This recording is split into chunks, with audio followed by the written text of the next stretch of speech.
To you, even in fact, where I am at the moment is in Unanda at the Ohlange Institute. And now the story of the former president cannot be told without including two important events in his life that took place here in the province of KwaZulu-Natal. And in one of those places, of course, is here at Ohlange, where he cast his first democratic vote on April 27, 1994. And just to quickly tell you about the place here at Ohlange, also stands Ohlange High School, which was founded in 1900 by Dr. John Langalibalele Dube. And Dr. John Langalibalele Dube was the first president of the ANC.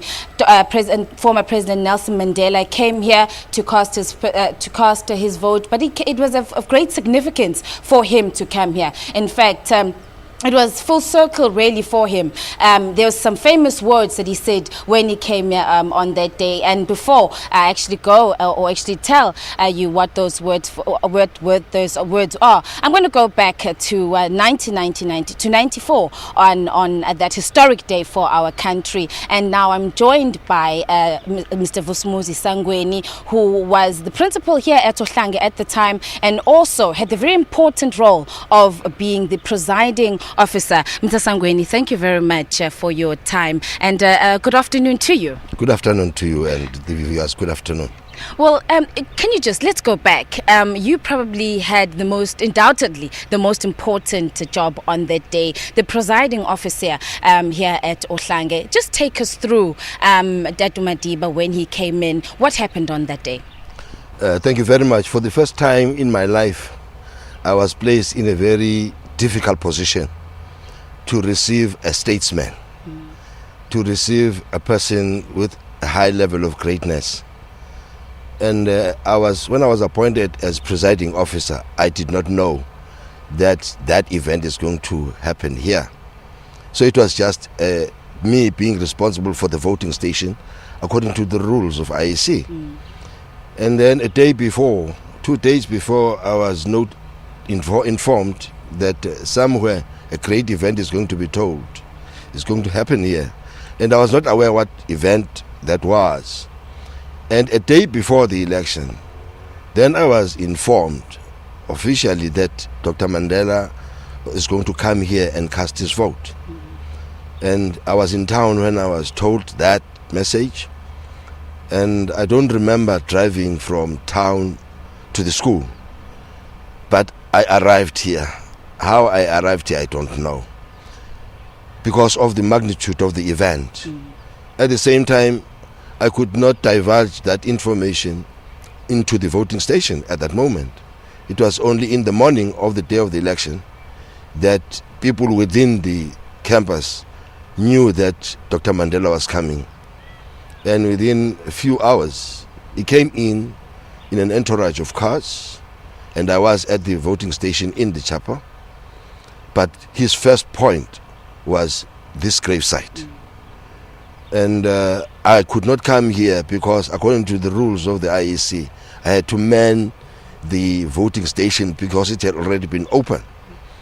And he came in here, and history says that when he came here, he addressed himself to the first president of the ANC and said, "Mr. President, I am here to report that South Africa is now free." And is very significant. It is also significant that he came to cast his vote at this institution.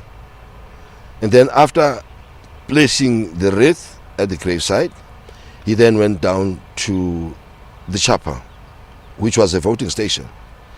And then I met him at the veranda. I introduced myself to him, shivering though, and after introducing myself to him, he was grateful for that. He said, "Thank you very much," in a very strong, commanding voice. And somewhere he said, "I'm also told that you are the principal of the school." And I said, "Yes, sir." And he said, "You are very, very lucky to be the principal of this institution." And he shook my hand. And I wonder what happened to him, because I was shivering at that moment. Then I explained the process of the voting. What was critical for me to explain to him was that he is going to be taken on board by the people inside the chapel when he is to cast his vote, and then in the last ballot box is going to move to the veranda, because there were journalists, about 150 journalists, who wanted to have a photo. There was some slight altercation with the journalists, in the sense that they wanted the box to be placed somewhere where they wanted a picture that they thought was going to be the good picture. But the point was, according to the rules, I could not move the ballot box outside the veranda, because the vote could be null and void at that moment. So he came out there after doing all the particulars of the voting in other ballot boxes, and then he came to this most important one, and he cast his vote, which is very famous picture now. And after casting the vote, he then addressed the journalist on the importance of the day. Let me hasten to say that that day it was as difficult as, first of all, to make sure that he is safe in the campus here, and then the security was quite tight. And after he had addressed the journalist, and then he left the voting station. But it is critical to note that after voting, when he began to address the journalist, his face transformed into a voice of command, and he cleared the importance of the day. And then it also became important to me to understand that this place is important. He emphasized that by coming here to vote. He also emphasized the issue of the responsibility, and that the importance of the voting was that it had been given an opportunity to everybody to be on an equal footing in terms of voting. So to me it was a history that I will go down with, that a great man, I saw greatness on that day. Just speaking of those, I know speaking of greatness indeed, Dada was a great man. And I know that you're saying that you were shivering. So did it only settle possibly after, when he had left, to say, wow, I was actually in charge of a voting station where a great man, a man of his caliber, a man of his status had come to vote at my voting station? There are events in one's life that will be as hard as to make you shiver, but at the same time you are mindful that you have a responsibility.